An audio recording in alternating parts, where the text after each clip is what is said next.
how, as pastors, do we decide what current social events to bring up on a Sunday morning? That's what we're talking about today on the To Be the Church podcast.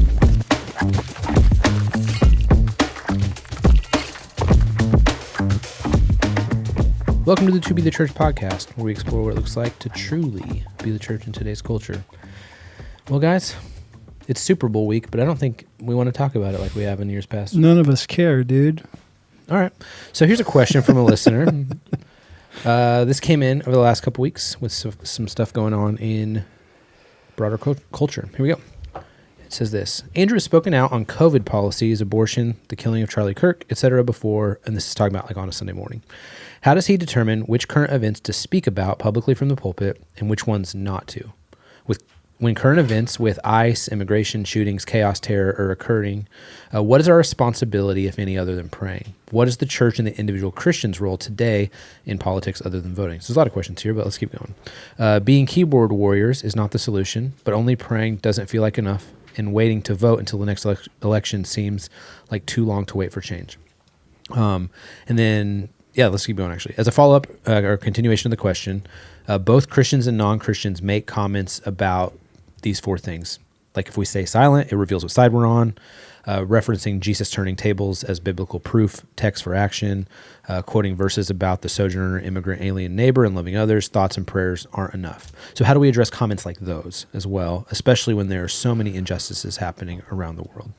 Good stuff. So to start, spoken out about, I'm going to parse the question a little bit and then comment on it.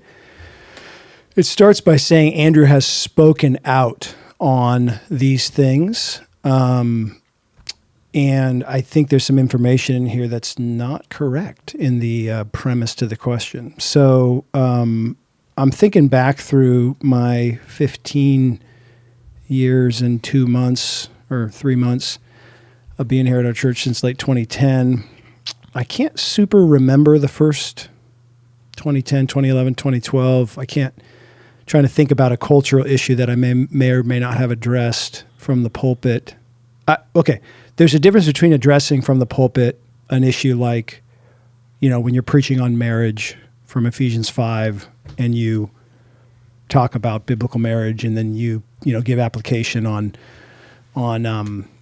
that like one man, one woman type of thing. So, or abortion, you're preaching Psalm 139, fearfully and wonderfully made, knitted together in our mother's womb from Jeremiah 1, and you talk about the sanctity of life. Like, I don't think this question is asking about that. Right. Correct? Yeah, so, I agree. Yeah. So that wouldn't be asking about that. This question is asking about, like, do you take, like, the moments you take in a gathering, maybe in pastoral prayer time, to sort of address the congregation on a specific cultural issue.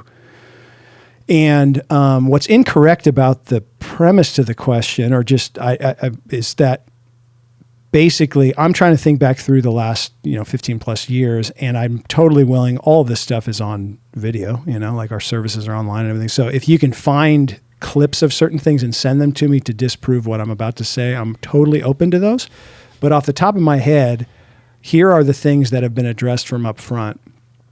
Obergefell in 2015. The gay marriage decision, that was addressed in a pastoral prayer time when I was actually in Sun River, I was in Eagle Crest with my family. So I was not here that Sunday, but at the time, and our executive pastor on staff addressed that. So that wasn't actually me addressing it, but he addressed that. There's been prayers for elections, particularly presidential elections, which have been very general, but, just praying for the Lord's will to be done and for peace and for God's people to have wisdom. George Floyd. The George Floyd thing, when that happened in 2020, May of 2020, that was addressed from the front. The Dobbs decision, the overturning of Roe v. Wade, was addressed in the pastoral prayer time. And then most recently, Charlie Kirk's assassination. So, well, in COVID, not up front, but it's because we weren't gathering, but we sent out videos about COVID. Not like just what we were doing in response, not necessarily how you should view what was going on. But that's what I think, but got me a little bit on the question. Andrew has spoken out on COVID policies. Find it and send it to me. We've done podcasts and we've talked about it in hindsight. I never said anything in a pastoral prayer time about a COVID policy. Not when we weren't gathering. We posted things, we did those kinds of things, but there was no.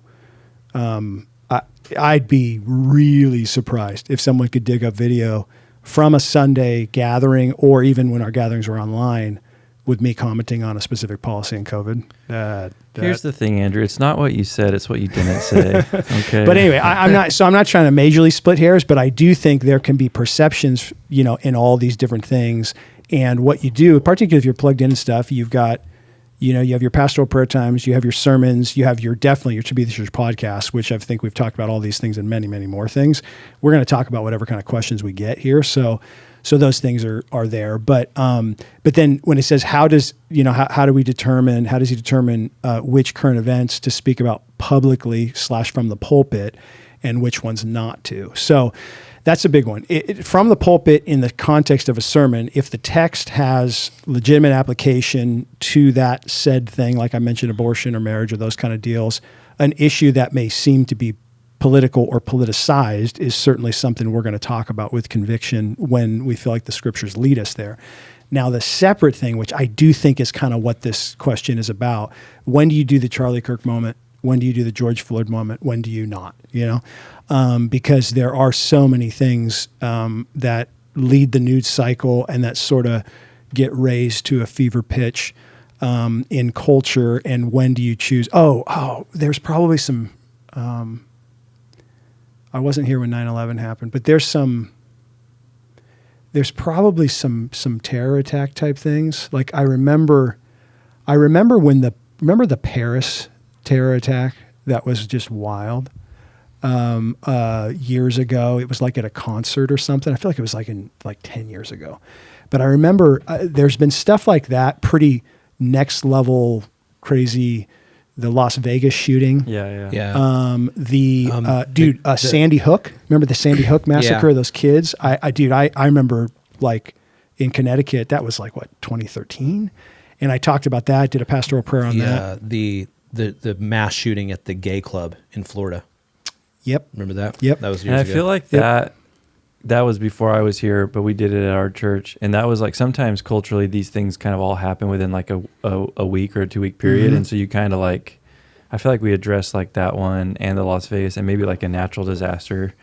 It was they were all in the news and were all prevalent. And so, yeah, the tsunami in Japan back in the day, the Haiti earthquake. So where's your threshold? And I think some of it is just an intuitive thing, probably. You talk through it with do I have a matrix that says this amount of views happen in a certain news story or this amount of stories are published and then I talk about it or not? No, of course, I don't have that. But I do think there is certain levels of transcendence to certain events that you have to, and this is just the way I've operated on this personally, and I'm not saying anybody else has to do this or not. I think there's certain levels of transcendence that an event will have that you go, this is a watermark moment. This is something that our people really need to hear something addressed about. And so it's going to be addressed, right? Because we have, and so some of these things we've mentioned, and over the 15 years, it's certain terror attacks or certain natural disasters or certain, events like a George Floyd or a Charlie Kirk situation. So now what is said is prayed through and scripted out and kind of has eyes on it, I'm not speaking off the cuff on things like that. And I do think, depending on how wrapped into the news cycle people are, you could talk every week on stuff, dude, that people are going, but I want to get into this ICE thing in a minute, but yeah, so those are just some general thoughts there. And two things I'd add to those general thoughts is, one is just knowing your people. Two, and again, it's more of an intuitive thing, but it's there are things that have happened in culture that it's have been particularly grieving to the people of NGC. Mm-hmm. It's okay, we should pray for peace or whatever. So that's one thing too. But another thing that comes to mind is I don't even remember what scenario it was, but something had happened late on a Saturday night. And I got angry emails Sunday afternoon from people who were you didn't talk about this today. And I just remember feeling so defeated, how I didn't even know about. Yeah. I go to bed early on Saturdays, and so like that, idea of being held captive by the news cycle for your prayer moments or whatever it is it's just a tough spot to be in. To counter that, I have over the years, and I actually do this every Sunday morning. I scroll through the news cycle at like 5:30 a.m. every Sunday morning, just as a part of my pre-game routine, if you will. And CNN I don't MSNBC or all the above. Yeah. I don't spend a lot of time on that, but I will spend 5 minutes scrolling through X or whatever on news sources and just going, is there any transcendent level thing that's hit the fan that I didn't know about or wouldn't know about before I get up to preach, and just in case. And normally I'll hear about it, but you're right in that sense of like stuff will happen overnight. There's been like, in recent years, there's been like a bunch of Christians massacred in Nigeria, like on a very, very, in our time, it would be like during service or right before our service that we didn't hear about until later. And do you address that? Do you address it a week later? But yeah, go ahead. Yeah, I think we live in the 24/7 news cycle, right? And we have so much information and access to all these things that's like, yeah, you could do this every Sunday without a doubt, but we have to ask, like, what is the pulpit for, right? And it's primarily for the preaching of God's word. Now, something that's happening in culture could be a really good illustration or application from the text of Scripture that you're preaching. I think that would be an appropriate place to go there. I also think something I've done over the years would be more of indirectly speaking to things. And so I remember during like the COVID 2020, 2021 with all the race stuff and like and I remember on a Sunday, just there a lot of murmuring and a lot of like just fear that people were experiencing and anxiety. And so I remember speaking to CW, not specifically about any situation, but just like a pastoral call to like God's sovereignty and his goodness, and we don't need to be afraid, and like we don't need to be anxious. And so that was like, I didn't say what I was talking about, but it's like if anyone was aware of what's going on in culture, they know what I'm referring to and why we don't need to be afraid of these things. So you can speak to it without directly mentioning what you're talking about, or even giving like a partisan viewpoint on something, just giving a biblical viewpoint on those things. I think is part of it. So, yeah. Every pastor is going to have their own personal disciplines and framework related to their view of culture, how much they keep up with the news cycle, et cetera, right? And so I think that as I look at this question a little bit and I go, realize that for your pastors, at one and the same time, you'll have somebody walking up to you that is that has been watching Tucker Carlson that week, and so they're going to talk to you about the thing that he was talking about. And then you're going to have somebody else that is a big CNN person, and they're going to walk up to you and, why aren't you addressing such and such as everybody knows this is such and such, And so there's like, you can almost, if you kind of know the players and know the game of the political framework in America, you can kind of go, I know who you watch, and you might be able to, you might at certain times be like, I don't think that's as big a deal as you think it is, but there's the current question, which is interesting. When current events like the ICE immigration shootings, chaos, terror are occurring, what is our responsibility, if any, other than praying? What is the church and the individual Christian's role today in politics other than voting? I think Christians in America, particularly because like we are the government, like they represent us. It's a republic, and so like we vote them in.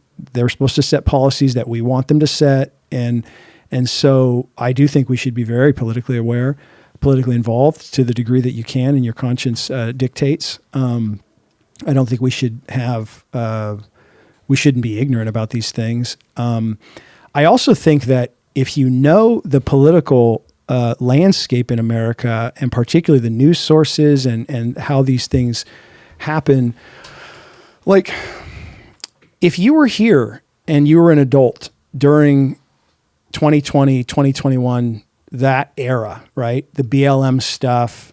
I think if you've been plugged in to being aware of politics the last 10 to 15 years since the rise of Trump in 2016, I don't think Christians have any excuse any longer to not get what's going on. But in the sense of to not have sort of a meta narrative idea of who benefits from what things, what news sources slant what ways, where these things are at, and everything else. And so there's just too much information out there. And I think, frankly, it's too easy to access that and said information. I don't think you have to spend a lot of time on it to be able to kind of understand and develop a worldview related to how these things function.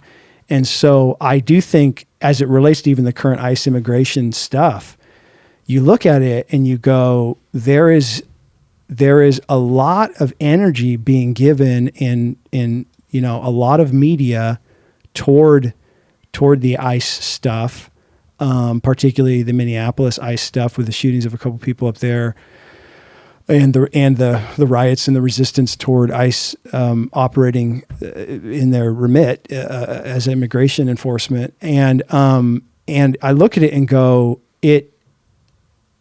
to me, what the tenor of that whole situation does remind me a lot of 2020 with the George Floyd thing, in that and it's actually in the same city, direct events are happening that are like eye-opening, and that we kind of go like, man, what happened there? And is this like, this is unjust, or this ought not to be.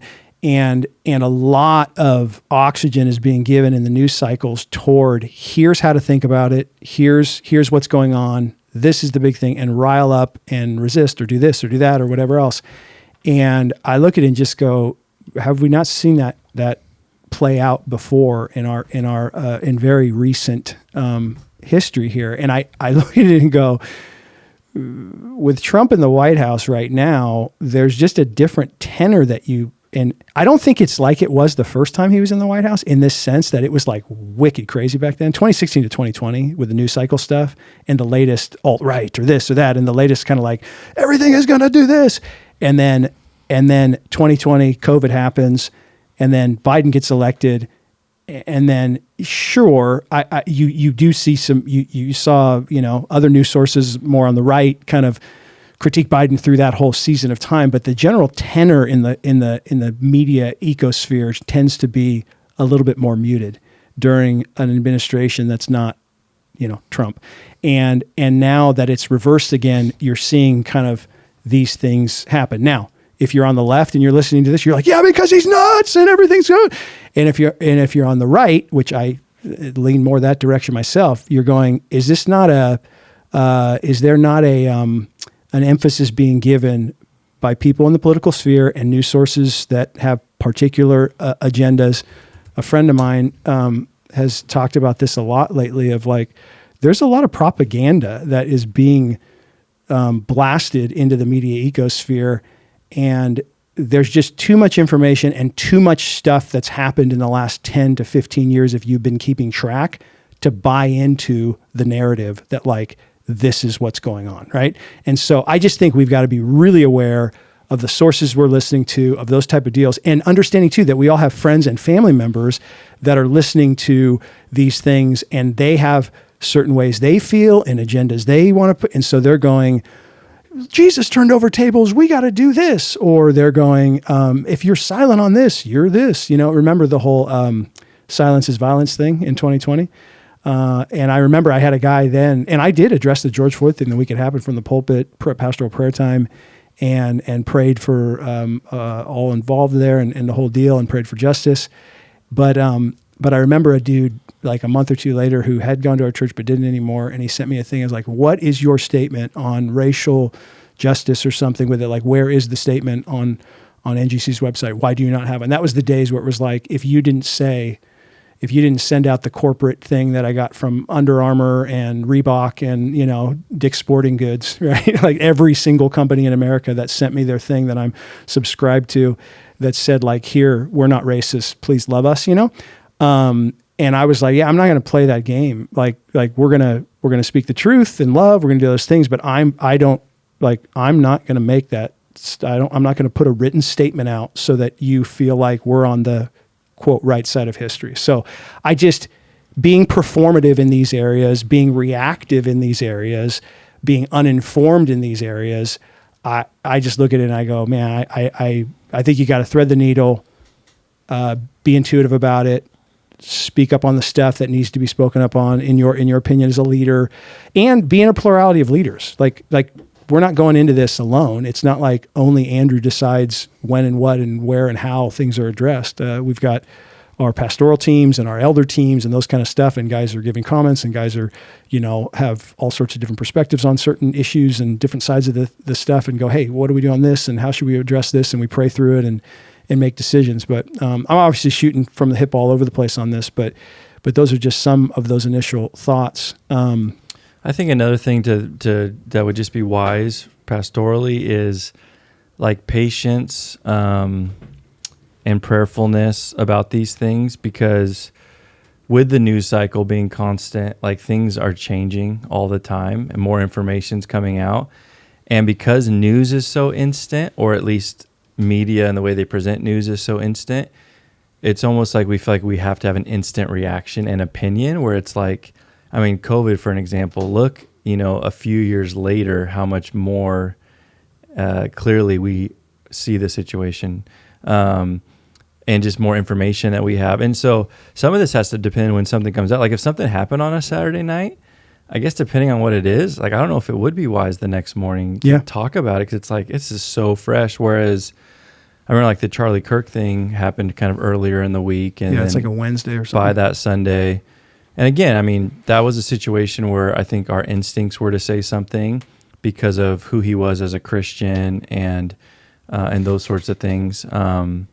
And that was too, and I remember, dude, we were in a preaching team or meeting with all our leads when that was going on, and he was shot, and it was like towards the beginning of the meeting, and one of the dudes was like, dude, Charlie Kirk was just shot, and we're like, whoa, and like, is it bad? What's it? And none of us knew until a couple hours later as that meeting was getting out, we're like, oh, he died, and so we're like, what? And so, and then as it played out, and we're all in the news throughout the next 3 or 4 days, and as we got into Sunday, we made sure at all 5 of our churches that we did address that.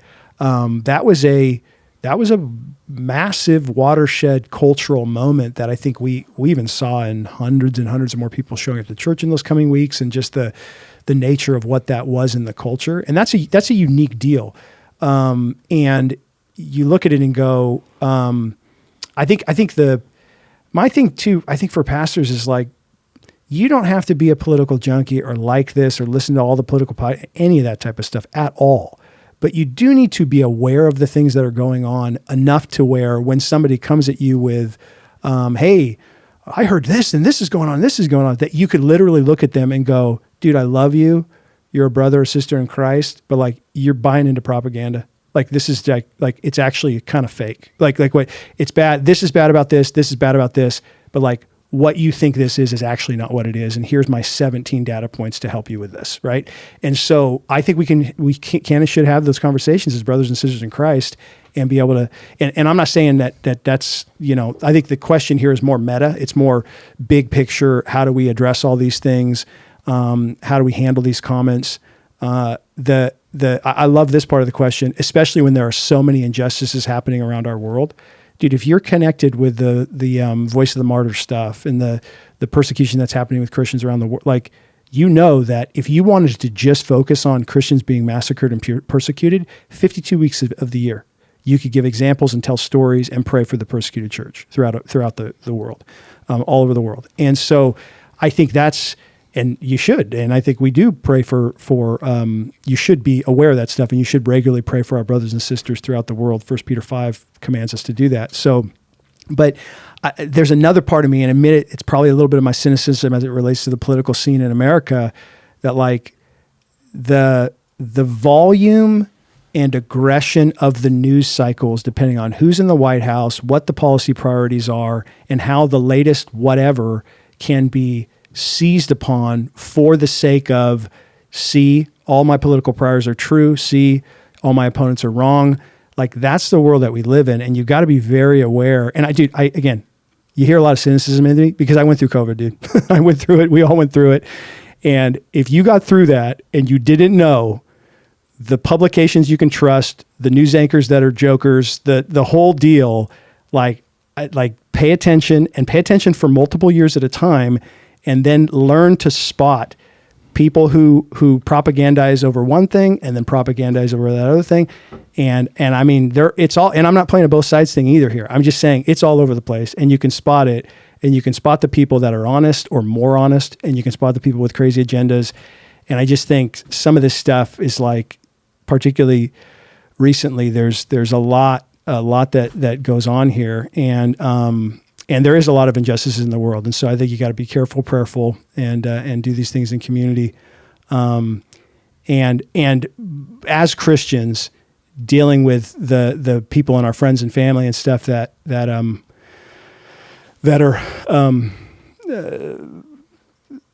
fired up about different things at different times. I think I like your note, Ben, on the pastoral, the fear thing, and just being led by the Spirit. Be led by the Spirit in those senses. And if somebody quotes a verse to you about the sojourner, immigrant, alien, and neighbor, read the verse, read the context. Mm-hmm. Like, see if there's import to what they're saying. See how that can, like you look at it and go, the borders, the immigration stuff, we should be welcoming to the sojourner, the immigrant, the alien, the neighbor. Like, those things are biblical. Yes, right? That also doesn't mean that we can't have a border and immigration policies and those kind of deals, and that the law shouldn't be enforced. Like, lawlessness is not biblical. So I look at those are two different things there. That can we not hold both of those in concert together as believers and go, those are both important. Well, and it seems like there's a hyper, something happens and each side kind of has their narrative, and then it's kind of like you're going to latch onto that narrative based on what side you're on, no matter what. And there's no room for any sort of nuance or be able to say both these things are true. Like, we don't need to get into the weeds, but like, you could say what's happening with the immigration stuff and like the ICE and all those things, there's legitimacy to that. The way people are interacting with law enforcement, like, is actually an issue, and like those things, while also at the same time saying, it's a tragedy that person lost their life, or that they were shot, or like that didn't have to happen. And rather than people saying the person deserved it, or the person was totally innocent and everything, that the ICE and them are doing is all bad. It's like, I don't know, it's not as cut and dry as that, but we have this partisan two-side thing where it's like each have their narrative and you latch onto one, and and I'm not saying they're equal, or that there's a, what's the thing we've talked about of like a moral equivalence? Yeah. I'm not saying that. I'm not saying there's a third way or anything like that. But I'm saying, like, you don't have to just buy into either side's narrative, hook, line, and sinker. Like, think for yourself, examine the evidence, try to be knowledgeable. And I think what we can say as pastors and Christians is like, you know what? There is a ton of brokenness and death and pain, and the only solution ultimately is Jesus. And that's not just a cop-out, but that's like our mission as the church is to preach the gospel. And when people believe in Jesus, that transforms individuals and families and communities and countries. And so that doesn't mean politics or policies or governments aren't necessary, but like, our call as the church is to preach the gospel.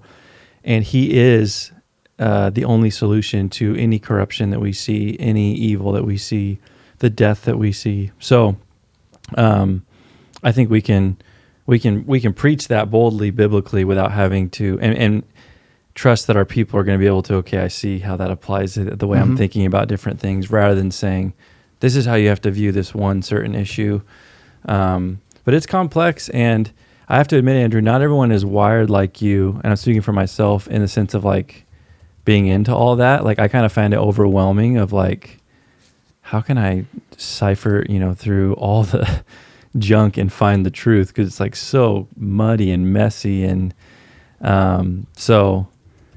but I agree. I've felt that more and more since 2020 of like, I at least have to know the bare facts. I have to at least know the big picture stuff, because I'm responsible to people who are consuming that nonstop. And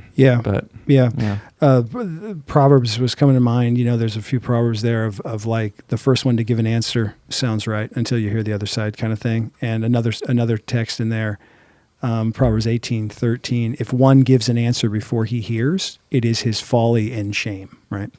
And I think we see that, because the question asker also said stuff about like, how do we How do we communicate biblical truth and teachings in the current events? How do Christians interact with people without getting burnt out on one side or apathetic on the other side? And I think those are all dangers, and I'm probably at danger of both of those myself at times, because you just get you get fatigued over it, and then you can get cynical and stuff like that, which I confess that I am quite often. But I think that hearing the full story, you've got to you have to be. The world right now, Zach Eswine has some stuff on this where that he, in a class I was in with him years ago, he talked about is that polarization of the world demands that you take side A or side B, and there is no opportunity to take any other side. And I think the question asker kind of led there when they said, if we stay silent, it reveals what side we're on. That's what people say, right? And those are things we confront as Christians, that people say, if you stay silent, it reveals what side you're on. If you talk, it also reveals what side you're on. It's like, so I think like just knowing that we have to be listeners and observers before we're talkers on those things. And you got to be aware of, you have to be aware of those different agendas and find the news sources or the news people or the people that know news and know current events that you can follow, who give measured answers and who say when something breaks out, let's wait for the full story. And then when the narrative of that story develops in the coming weeks or months, that the person circles back and goes, even at times goes, hey, I presumed this. Now that I see this, I would say this, right? Like when more evidence comes out, even those recent shootings, right? In the recent shooting in the most recent shooting in Minneapolis of that guy that was tragically killed, you look at it and you go like, that narrative cycle was super hot for a couple of days. And then like a week and a half later, more videos started coming out about the dude with different things that was kind of countering certain narratives that were said about him. And all sorts of stuff was playing out there. And you got to watch those stories unfold and and then be honest enough to go, okay, my priors led me here. And then as more evidence came out, I'm not just going to listen to the same sources that have all my priors, but I'm going to look into the thing, hear closely, and not give a quick answer. And then once those things play out, and you talked about COVID, some of this stuff you don't know for 2 or 3 years, right? And it's like snuck in 4 years later.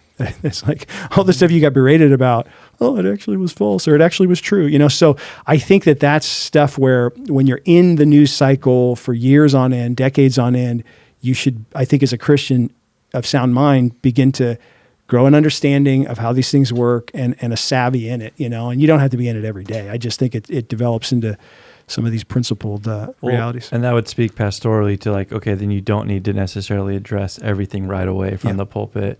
The Christian virtue of what we see in James 1:19, right? Know this, my beloved brothers, let every person be quick to hear, slow to speak, slow to anger, for the anger of man does not produce the righteousness of God. So there's a principle there of like, be slow to speak, quick to listen. It doesn't mean you never speak, but it's like humility to say, I don't know everything and I need to learn and be quiet, rather than this just happened and today I have to make a post about where I stand on it. Like that's not biblical wisdom. So. Yeah. All right. Well, this is a great question. Super obviously good. a really timely conversation. If you'd like to hit us up with a question, you can do that, podcast@tobethechurch.com, or you can do it right in the YouTube comments. We'll see you next week.